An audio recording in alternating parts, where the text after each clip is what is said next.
Hello guys, in today's video I'm going to show you how to make your WordPress website live so everyone can see it. Let's begin. First, open your browser and go to WordPress.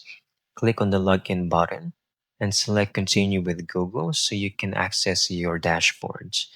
From there, I want you to go and click on settings over here. This section controls how your content is being displayed to visitors. So this click on settings and go to the reading section. Click on it, then head over or scroll to the site visibility. This one. All right. Make sure to select it on public. This allows search engines and visitors to access your website. Then scroll down and click on Save Changes at the bottom of the page to apply settings and make your site live. And that's it. Your WordPress website is now live and ready for visitors.